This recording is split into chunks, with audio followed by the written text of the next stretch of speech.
What's up, guys? I'm gonna do a short, brief weekly evaluation, do some reflections in just a bit. First, I need to finish my workout. I got another 11 minutes to go, so I thought you warm up with me.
I don't know if you can see me in here.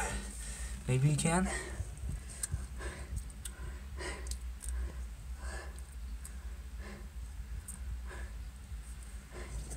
Can you?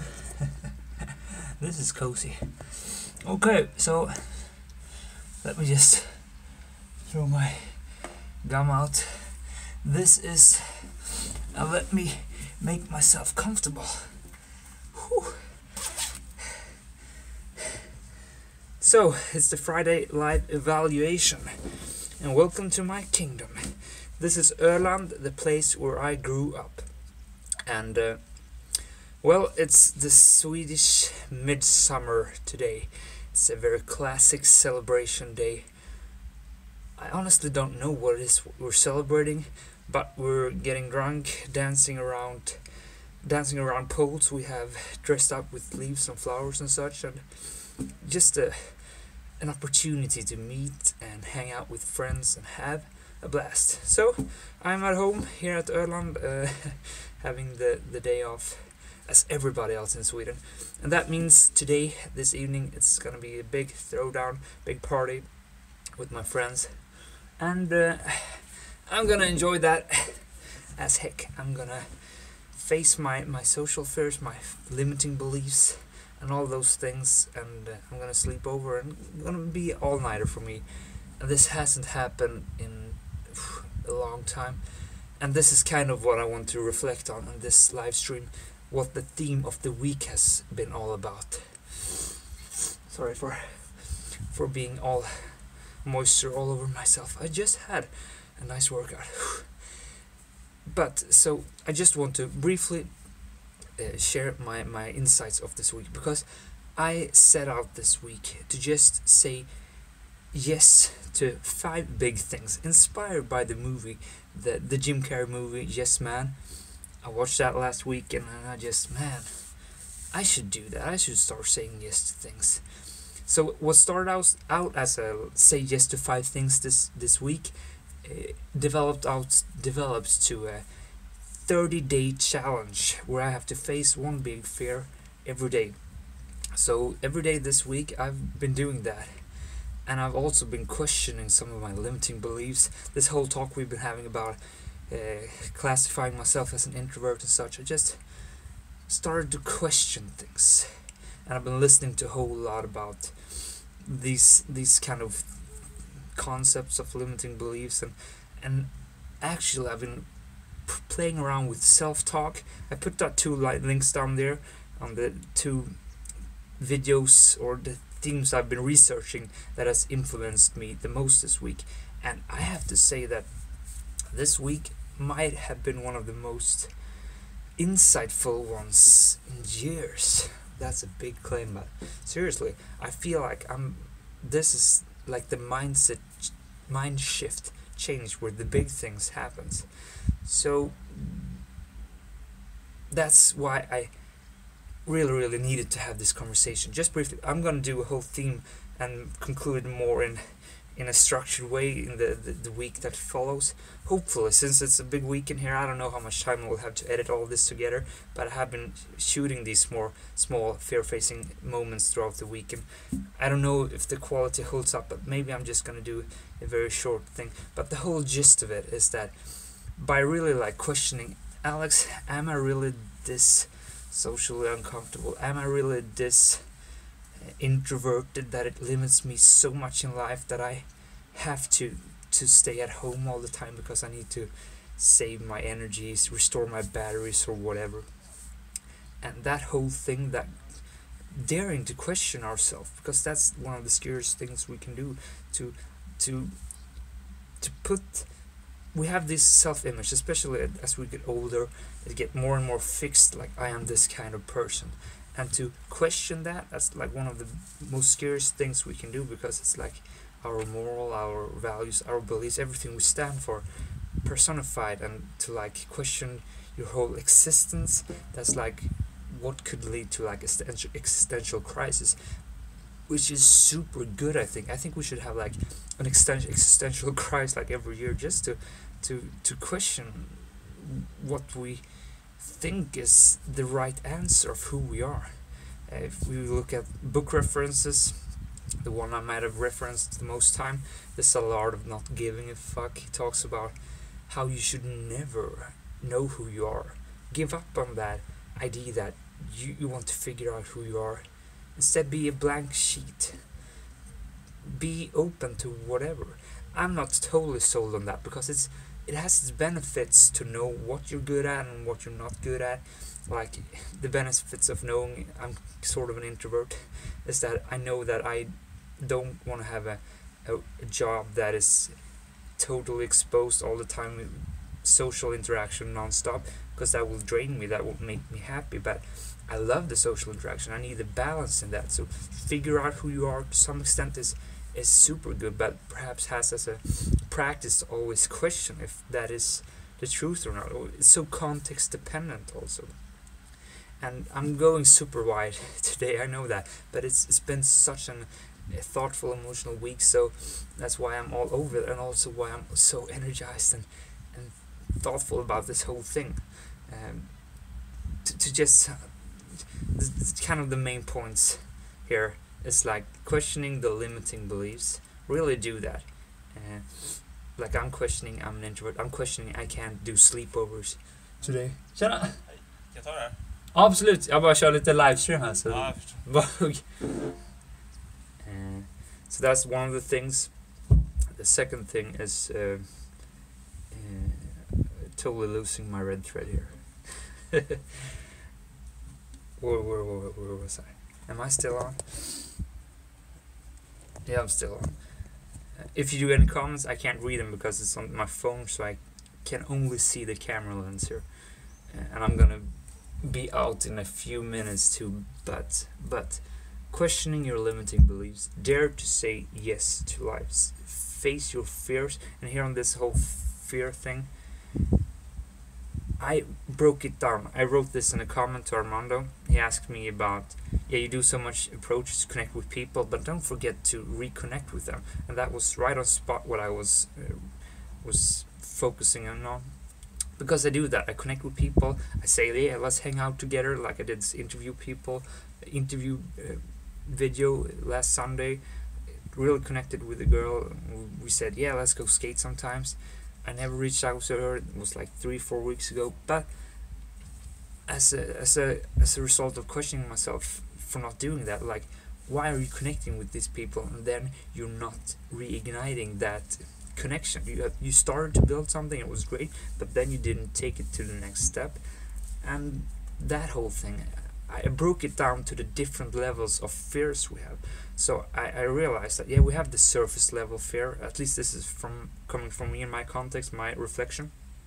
Approaching someone, talking to someone, that entails fear in the context of like, oh, I fear feeling stupid, I fear feeling like people are judging me and how I'm gonna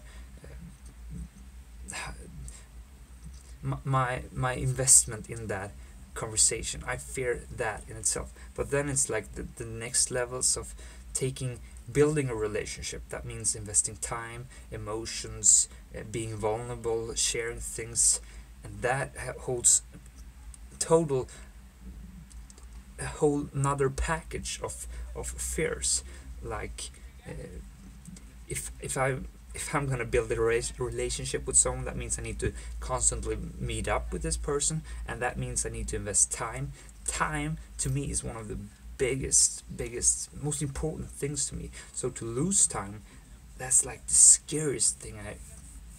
I can't schedule things with people because it's like, okay, that's gonna take like 5 hours. Oh my, that's like editing time. I can do this, I can do. So just losing time for me is something I fear so much. That also is what's holding me back on the subconscious level for meeting a girl, because that means I have to put all these, I have to face all these fears, losing time, energy. So it's multi-dimensional. If you only look at the top surface level of what's scaring you, then maybe that's not enough, because it's so much, so it's overwhelming you, it's cluttering you, so it's just a big fear cloud. But if we define them, if we really look at the different levels, we see what is really scaring us, what is holding us back, and then we can dissect those. We can value them. Okay, so I'm afraid of losing time, but perhaps this time I invest in this person is worth the time I have here on my own, where I perhaps edit a video for 2 hours. Maybe I'm reaching the same goal, like connecting with people, but I'm doing it perhaps even more efficient here. So I have to value, but I can't do this evaluation until I actually define what the fears are, and then make a clear, objectified decision on it. So that whole thing really is something I've been thinking about this week. And then we have this whole different level. You see so many things that's been going on. Just have to see if we're still on. Yep, still on. Last thing before quitting this. Where was I? Yeah, self-talk. I read this book, or this summary of self-talk, how to talk to yourself. So I started playing around with just talking to myself in a good way, like out loud to myself, which is super weird, but yet it is super effective. And this is like, it's creepy to talk to yourself. You're that creepy guy. But I'm just gonna present the result, and I feel that, damn, that was such powerful thing. I need to continue to do that. I need to play around with this, and the link down there will explain it much better than I will, and I'm still playing around with it, so we'll get back to you on that. And the last thing I'm gonna address here is just the energy you put out. Not a video I linked down there. It's a video about just like meditating, putting out a good energy, and you see me going all like, flower power here, but it's not that. It's just it's so powerful. I can't help it. I tried it out. I was doubtful, but I tried it. Both the self-talk and the meditation with like, feel the good energy. Both those things with the facing fear things this week, it just blow my week away, and I've had a blast, and I've grown so much, and I've started to raise my standard for what I want to accomplish. Like I realized, if you put a goal here for what I want to reach, but if I instead put a goal up here that entails this goal, but in multiple instances, these goals will feel much easier to attain, because I'm aiming for the bigger one. The other ones are just something I need to cross to get to the bigger one, and if I'm motivated enough, if the vision is clear to reach here, it will be so much easier than focusing in on these goals like one at a time. And that's it for today. I have to get back to life now. I'm gonna be at my grandma's for lunch in 1.5 hours, and then we're going to my friend's place for a big party. So I don't know if you wrote anything. I still can't see shit. Or can I? Wait. Oh, there isn't any chat messages. So anyways, thank you for joining me. Have an awesome day, and I will see you on Sunday. Bye guys.